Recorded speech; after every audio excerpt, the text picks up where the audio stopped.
Romanos 6, de 15 a 23, diz assim a palavra do Senhor. E daí? Havemos de pecar porque não estamos debaixo da lei, e sim da graça? De modo nenhum. Não sabeis que aquele a quem vos ofereceis como servo para a obediência, desse mesmo a quem obedeceis, sois servos, a morte ou da obediência para a justiça. Mas graças a Deus, porque outrora, escravos do pecado, contudo, viestes a obedecer de coração a forma de doutrina a que fostes entregues. E uma vez libertados do pecado, fostes feitos servos da justiça. Falo como homem, por causa da fraqueza da vossa carne. Assim como oferecestes os vossos membros para a escravidão da impureza e da maldade para a maldade, assim oferecei agora os vossos membros para servirem à justiça para a santificação.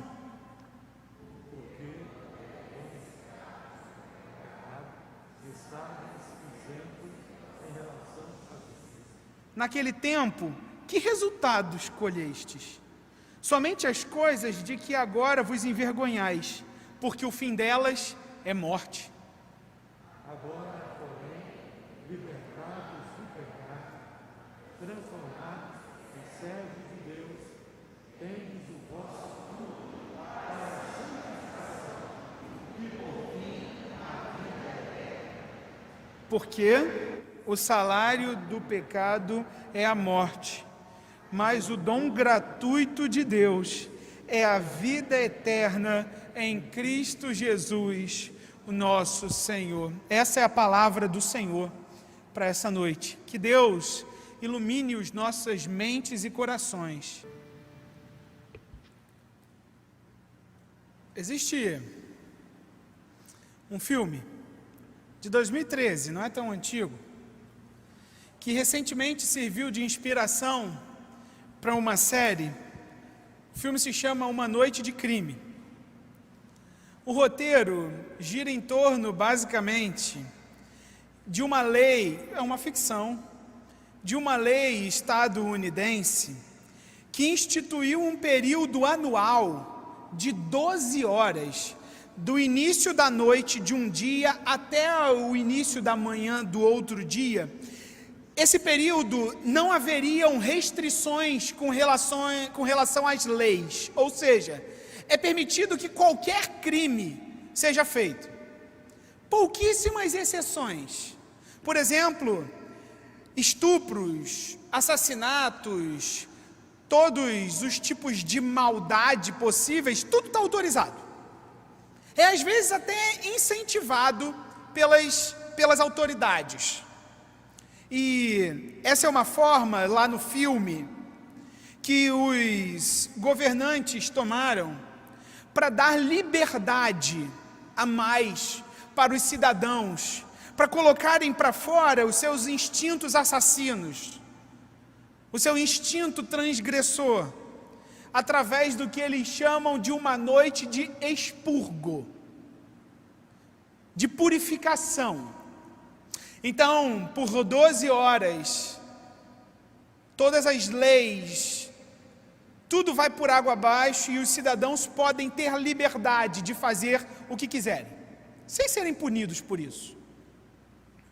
Eu não vou dar spoiler para você, se você quiser assistir o filme, se você quiser assistir a série, fica tranquilo. Mas uma cena me chamou muita atenção. Um dos personagens está pronto para matar uma pessoa, um outro personagem, e o assassino diz, olhando nos seus olhos, diz o seguinte: finalmente, você está na minha frente e eu vou poder me libertar desse sentimento. Eu vou poder ser purificado através dessa ação contra você. E a resposta daquela vítima é a seguinte, me chamou muita atenção. E eu estou falando trouxe essa introdução dessa série para falar justamente dessa frase. A vítima olha para esse assassino em potencial e diz o seguinte: vocês que praticam o expurgo, vocês pensam e agem como se essas 12 horas de liberdade fossem a solução para os seus problemas. Mas na verdade, elas são a fonte dos seus problemas. A gente está no Brasil, nós não estamos na ficção. Nós não temos leis desse tipo. Mas eu quero perguntar para você, para começar a nossa mensagem de hoje: você é livre?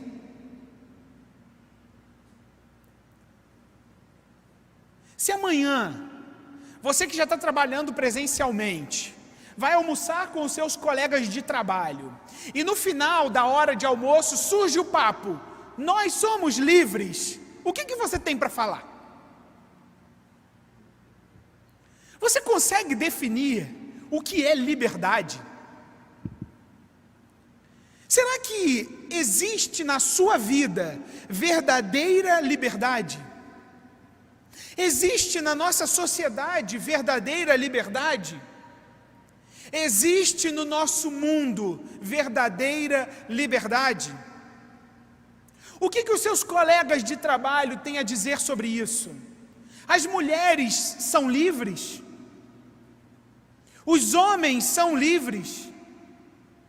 Os jovens são livres? As crianças são livres? Os crentes são livres? E os não crentes são livres? Um dos anseios do mundo pós-moderno no qual nós vivemos é o anseio pela liberdade. É a independência clamando com todas as vozes: nós queremos ser livres. Você pode ver isso em várias narrativas do nosso país. Por exemplo, há um anseio de uma parcela da população para que sejam livres de assassinar os bebês nas suas barrigas. Há uma parcela da população que anseia por essa liberdade e diz que isso é liberdade.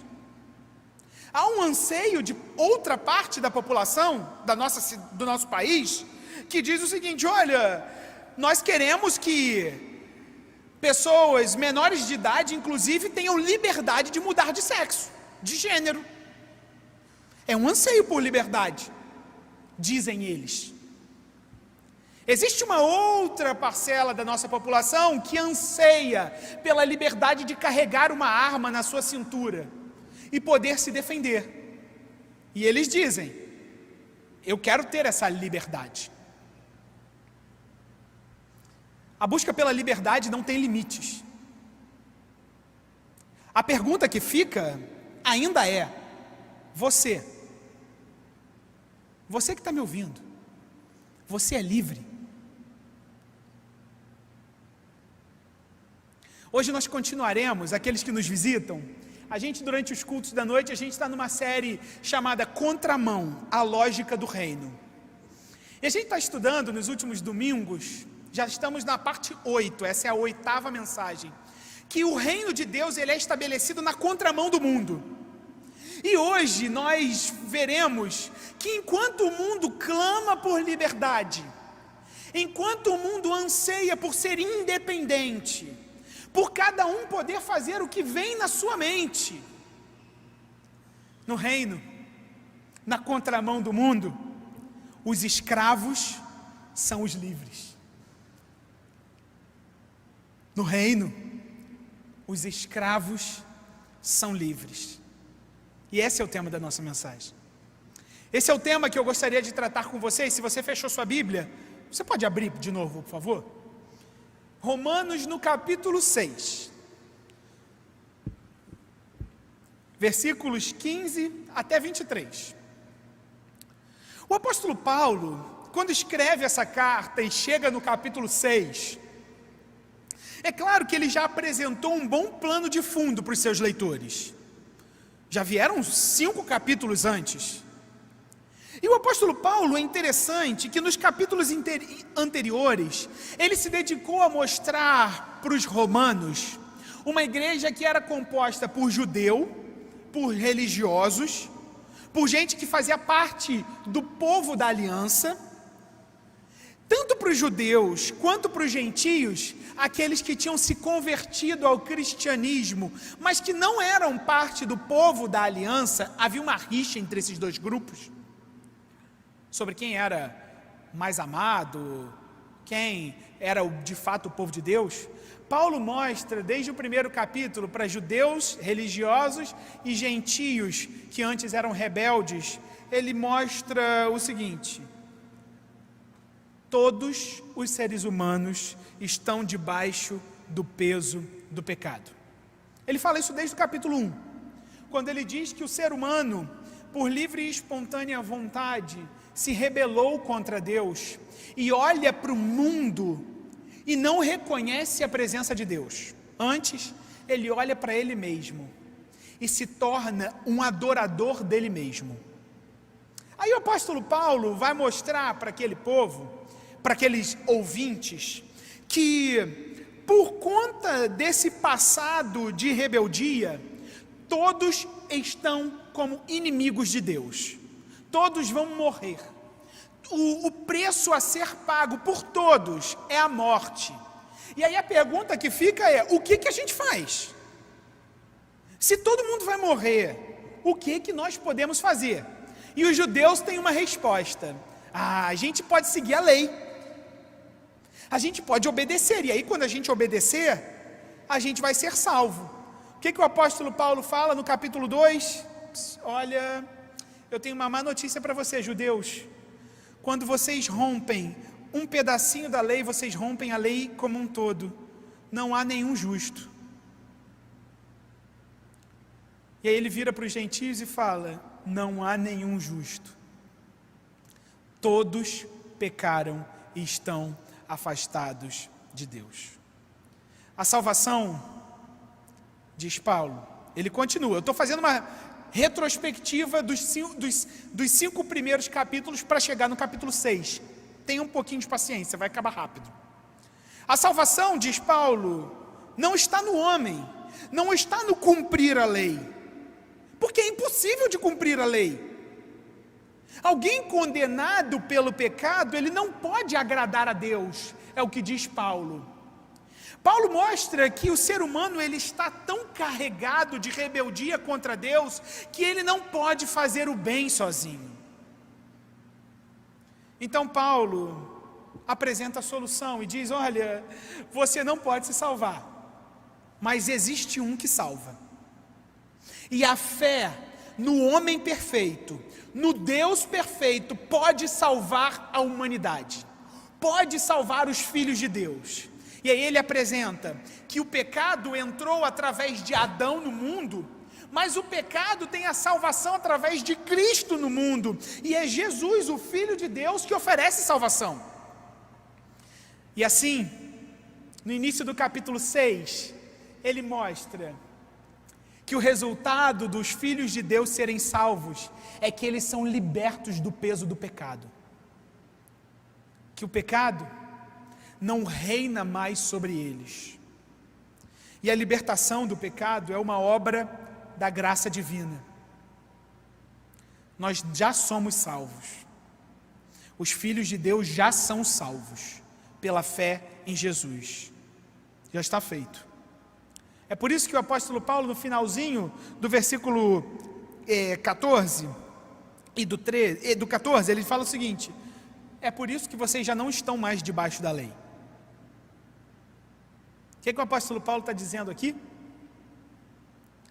É que a necessidade de cumprir a lei para salvação, ela não existe porque ela já foi cumprida em Jesus.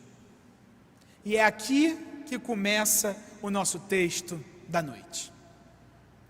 Paulo acabou de fazer uma afirmação dura, firme. Ele diz: vocês não estão mais debaixo da lei. Quando vocês são libertos do pecado, vocês são libertos do peso da lei. O que o apóstolo Paulo começa falando no texto que nós lemos? Versículo 15. Ele faz uma pergunta, aliás duas, eu estou falando da segunda. Ele diz o seguinte: nós havemos de pecar porque não estamos debaixo da lei e sim da graça? Talvez poderia ser uma consequência normal. Então, se o crente, se o filho de Deus, ele não precisa fazer nada da lei para ser salvo, porque essa lei já foi cumprida em Jesus, então a gente pode viver em liberdade, fazendo o que der na nossa cabeça? O que Paulo diz? De modo nenhum. Nos versículos 15 e 16, Paulo apresenta todo esse quadro, fazendo e respondendo essa pergunta para mostrar que estar livre da lei no reino de Deus não representa uma liberdade para pecar. Mas ele não está dizendo aqui que a lei não é mais o padrão a ser seguido, é o padrão a ser seguido, mas a lei, o cumprimento da lei não é o que muda o fato de sermos salvos ou não. E essa sua resposta, de modo nenhum, dá o tom para os próximos versículos e do nosso tema de hoje. Olha o versículo 16. Eu quero investir um pouco de tempo no versículo 16 com você.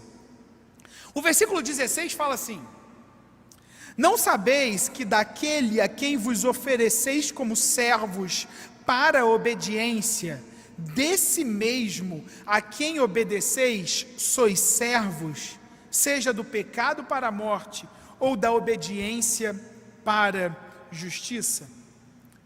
O que Paulo faz no versículo 16 é jogar por água abaixo, é jogar um balde de água fria, na linguagem mais popular e contemporânea,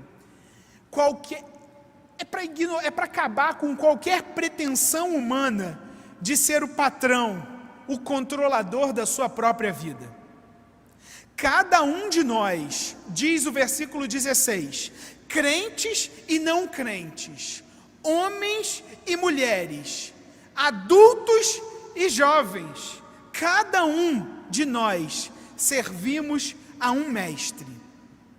Paulo é muito claro no versículo 16 quando ele diz: vocês não devem pecar, porque quando vocês escolhem, vocês andam por um caminho, vocês se tornam servos de um mestre, vocês se tornam escravos de um Senhor. E quantos caminhos o apóstolo Paulo apresenta aqui? 2 caminhos. Ou vocês são leais a um Senhor que leva vocês à morte, ou vocês são leais a um Senhor que leva vocês à justiça. O que o apóstolo Paulo está mostrando para mim e para você, e para os romanos? É que não existe território neutro num mundo recheado de pecado. Que todos os seres humanos são escravos. Sabe aqueles anseios por liberdade?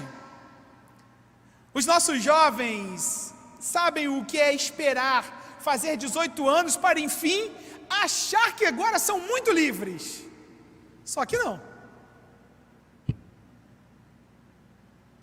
Só que a gente sabe que a gente não é livre. Acontece que quando a gente é adulto, a gente acha que as narrativas humanas nos oferecem liberdade.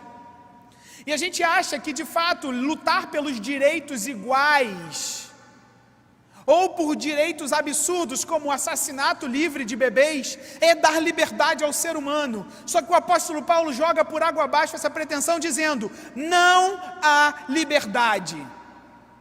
Vocês todos são escravos. Agora, a pergunta que fica, romanos, é: vocês são escravos do pecado? Ou vocês são escravos da obediência? Obedecer, nesse sentido, é oferecer a nossa lealdade. É por isso que a resposta de Paulo lá em cima, de que a lei não deixou de existir,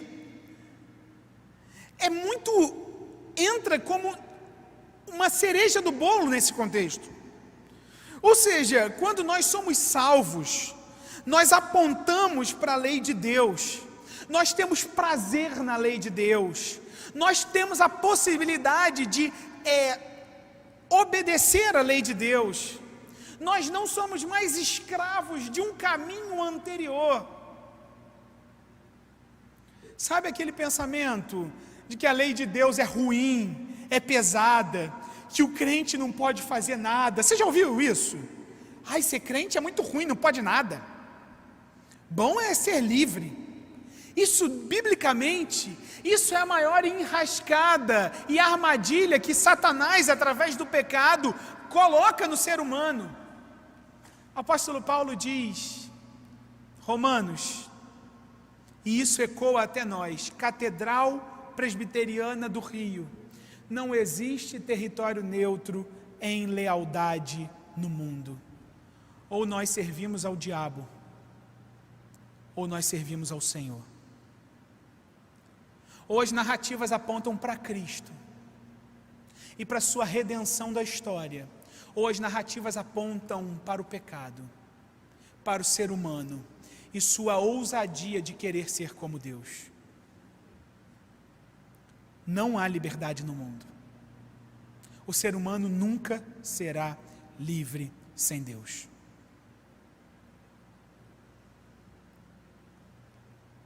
Agora a gente sabe, no versículo 16, que não existe território neutro, que não tem um terceiro caminho,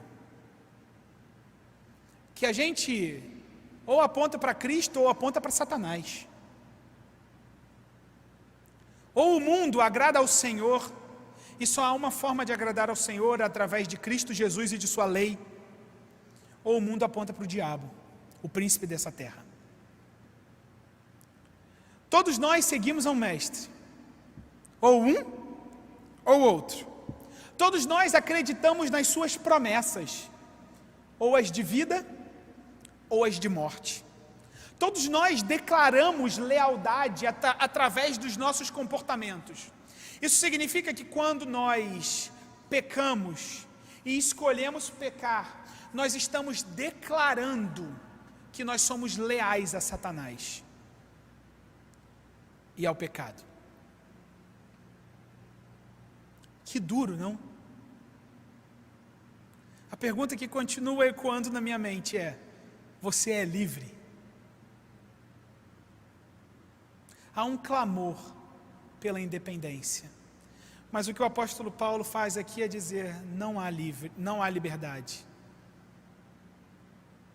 O ser humano não pode fazer o que quer, porque ele é um escravo. Teologicamente falando, dentro da nossa doutrina, não existe livre arbítrio. O pecado aprisiona a gente.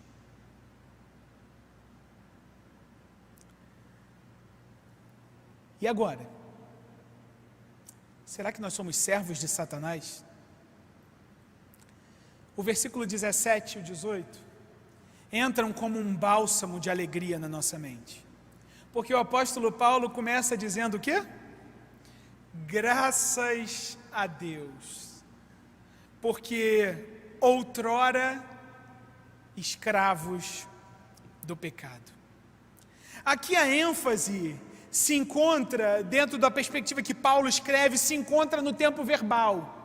Isso significa dizer, aqueles que eram escravos do pecado não são mais. Vocês, romanos, que antes se dedicavam a ser leais a Satanás e ao pecado, vocês foram libertos disso. Vocês não são mais escravos, vocês são livres. Acabou. A prisão acabou. Vocês não são mais quem vocês eram. E isso não está no poder de vocês. O que o apóstolo Paulo vem dizer no versículo 17, graças a Deus, porque antes vocês eram escravos do pecado, é que não foram eles que de repente despertaram e falaram, agora eu quero agradar ao Senhor. Não!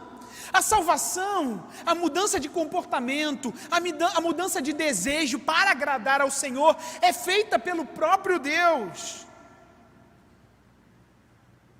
Não foram os seres humanos Não somos eu e você os responsáveis por quebrar as correntes da nossa escravidão.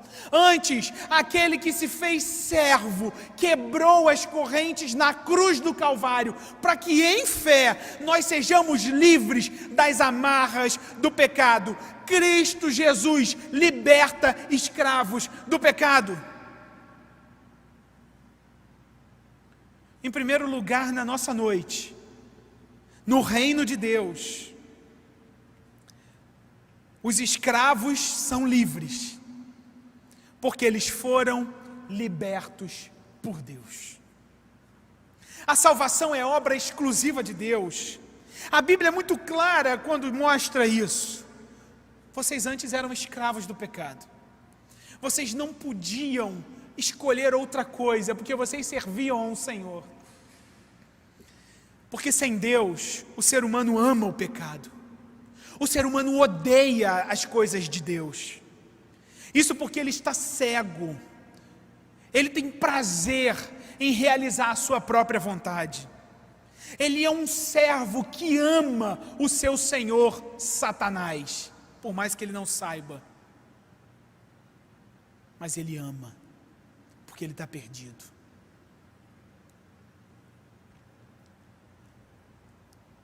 Mas graças a Deus, porque no reino de Deus, os escravos são livres. Há um jeito para mim e para você. Você não precisa ficar escravizado aos seus medos, aos seus temores, aos seus pecados. Você não precisa ficar escravo das suas próprias vontades. Há um caminho de salvação, e esse caminho se dá não pela minha força nem pela sua, mas se dá pela ação de um Deus que liberta pecadores. Graças a Deus, porque vocês eram escravos do pecado. Mas Paulo continua. Eu vou agilizar um pouco. Paulo continua e diz o seguinte: olha, a mudança aconteceu. Vocês eram escravos do pecado. Vocês agora, contudo, viestes a obedecer de coração a forma de doutrina a que fostes entregues. Paulo está dizendo que a escravidão, a escravidão que cai, a liberdade que surge em Cristo, gera uma mudança de comportamento que se caracteriza por um padrão de doutrina. Isso significa dizer que o cristianismo exige um padrão de doutrina, de comportamento, de crenças. Isso significa dizer que é mentiroso o ditado que diz que todos os caminhos levam a Deus. Isso é uma mentira que nos escraviza aos nossos próprios desejos. O que o apóstolo Paulo está dizendo é: quando vocês foram libertos, vocês pararam de servir a esse Senhor, porque vocês começaram a obedecer esse outro Senhor. Isso nos leva a um segundo lugar, nos versículos 19. Em segundo lugar, meu irmão e minha irmã, no reino de Deus, os escravos são livres, não para fazerem as suas próprias vontades, mas eles são livres para serem santos. Nós recebemos a possibilidade de sermos santos. O que o apóstolo Paulo está construindo aqui é que no pecado, escravos do pecado, não há opção. Nós servimos ao mestre do pecado. Mas o que o apóstolo Paulo fala é que Cristo Jesus, quando nos salva, Ele muda, Ele abre os nossos olhos, Ele muda o nosso coração, de tal forma que se antes nós amávamos o pecado, agora nós amamos agradar ao Senhor. O que significa isso? Que a liberdade em Cristo não significa dizer que a gente pode dar ouvido a todas as nossas vontades, mas que a liberdade em Cristo nos faz olhar para a cruz e dizer: Senhor, eu quero ser como Tu és, porque Tu és o meu Salvador. Senhor, eu quero dizer não a mim mesmo, porque esta é a marca de um dos Teus discípulos. Somente os salvos, somente os filhos de Deus querem agradar a Deus. Meus irmãos, vocês são salvos,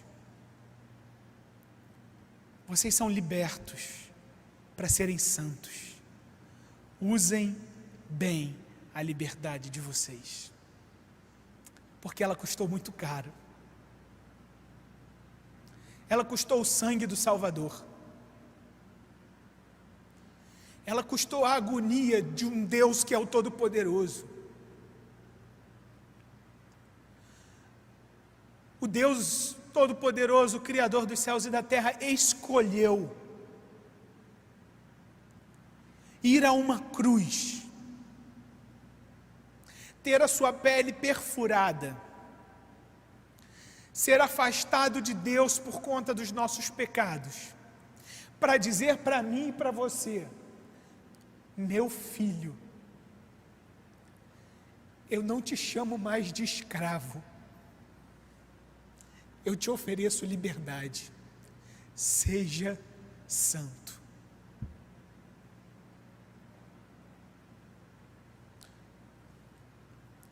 Há prazer no povo de Deus em honrar e obedecer à lei do Senhor.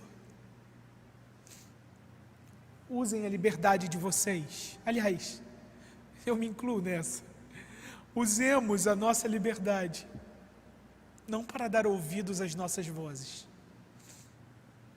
mas para dar ouvido à lei perfeita de um Deus que é santo. Em primeiro lugar, no reino, os escravos são livres, porque eles foram salvos por Deus. Em segundo lugar, no reino, os escravos são livres para serem santos. Mas chegando ao fim do nosso texto, nós temos um terceiro ensinamento. No reino de Deus, os escravos são livres para a vida eterna.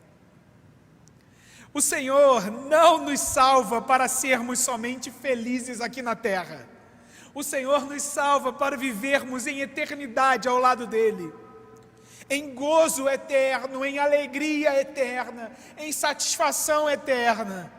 É por isso que o Senhor Jesus diz que quando vier aquele dia e Ele olhar para os seus filhos, Ele vai abrir os braços e dizer: servo bom e fiel, eu te conheço,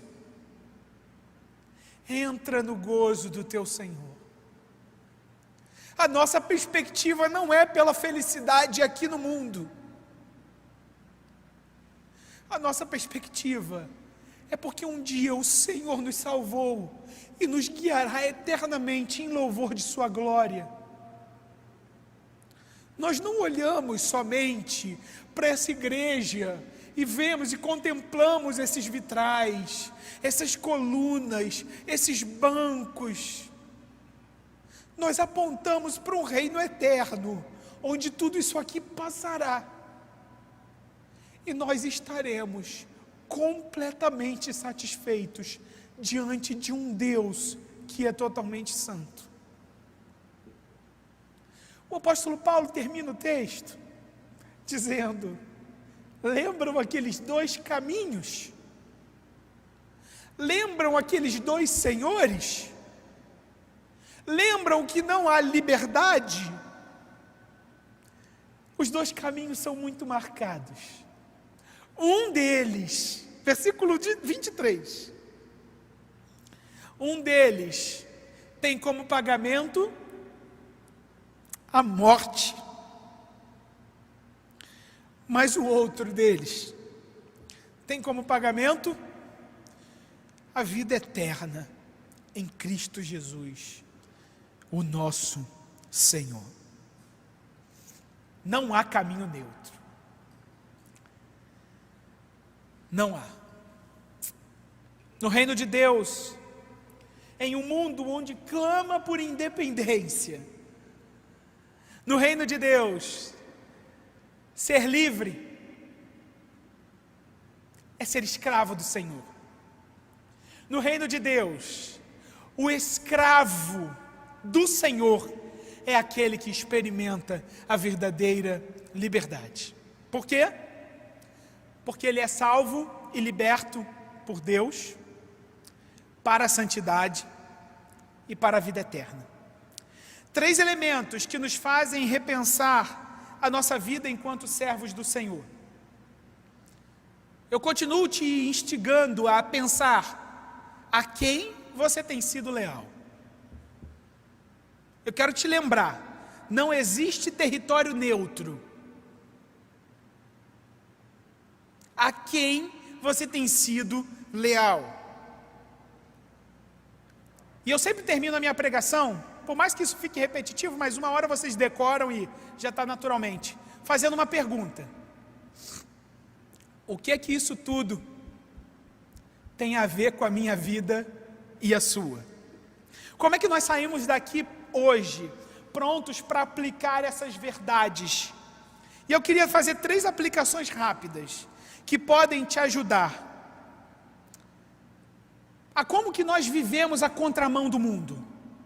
E eu queria fazer essas aplicações baseadas em 3 perguntas que podem surgir numa conversa sobre liberdade. A primeira delas é: como eu posso ser livre? Talvez alguém no seu trabalho pergunte para você: como você acha que você pode ser livre? A segunda pergunta é: o que eu faço com essa liberdade? Ou talvez você poderia perguntar: o que você gostaria de fazer se você fosse totalmente livre? E a terceira delas é: para que serve essa liberdade? As aplicações são as seguintes. Em primeiro lugar, na sua vida, nós precisamos entender que nós não somos o protagonista da nossa história. Nós não somos o personagem principal das nossas histórias. A nossa vida não gira em torno de nós mesmos. Quando nós afirmamos que os escravos são livres em Deus, nós resgatamos a doutrina da justificação pela fé em Jesus.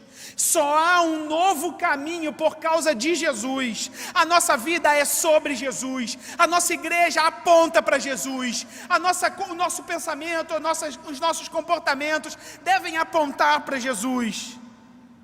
A palavra de Deus nos diz que a nossa história só pode mudar quando a nossa vida deixa de apontar para nós mesmos, para as nossas próprias vontades, para sermos escravos de nós mesmos, quando nós apontamos para o verdadeiro caminho, para Jesus Cristo, Salvador. A Bíblia nos diz que todos nós somos inimigos de Deus, ou éramos, até que Jesus nos resgatou. A Bíblia diz que o ser humano sem Deus é escravo do pecado, escravo dos seus próprios desejos, escravos dos seus próprios medos, escravos dos seus próprios passados, escravos. Jesus, o Filho de Deus, veio ao mundo como homem, para viver de um jeito que nós não conseguiríamos viver jamais. E Jesus, não sendo escravo, mas senhor, não sendo um rebelde, mas obediente ao Pai, não sendo um inimigo, mas um filho de Deus, Senhor obediente e filho, veio ao mundo para pagar o preço que Paulo diz que era para que nós pagássemos, a morte, para que todo aquele que crê, viva eternamente. Mas Jesus está vivo. E em João capítulo 8, 36, ele diz sobre ele mesmo: se o Filho vos libertar, vocês serão verdadeiramente livres. Não viva como se você fosse protagonista da sua própria história.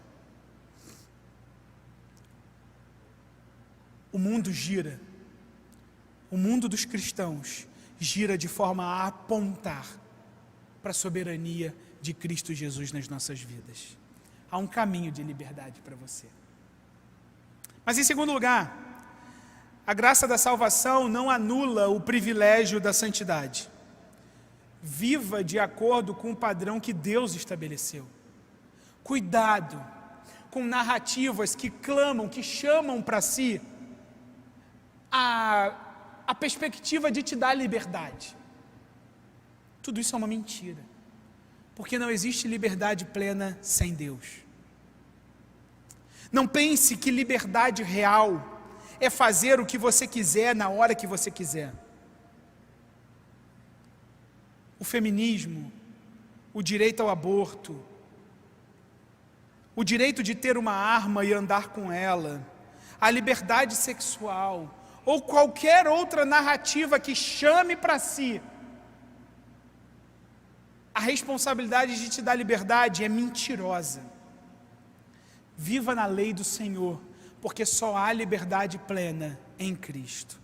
É Ele quem vai dar a você o reconhecimento e valor enquanto mulher, que o feminismo e o direito ao aborto jamais conseguirão dar.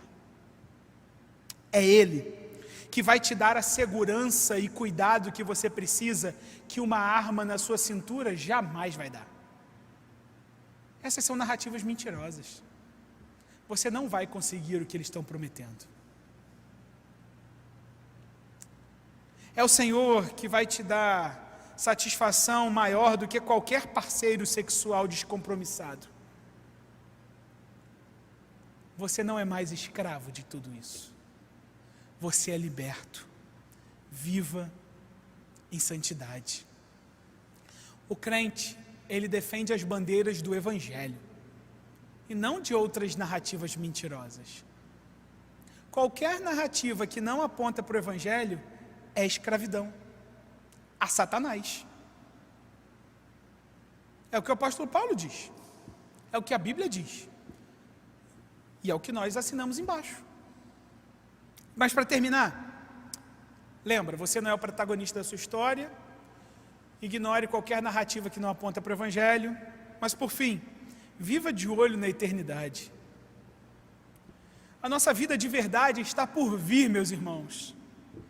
Crie seus filhos para a eternidade.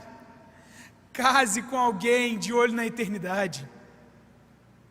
Faça Cristo resplandecer no seu casamento. Congregue em uma igreja que representa o corpo, que é o corpo de Cristo na terra. Viva apontando para a eternidade. Juntem tesouros nos céus. Sejam uma bênção aqui na terra. Façam a diferença e propaguem o Evangelho.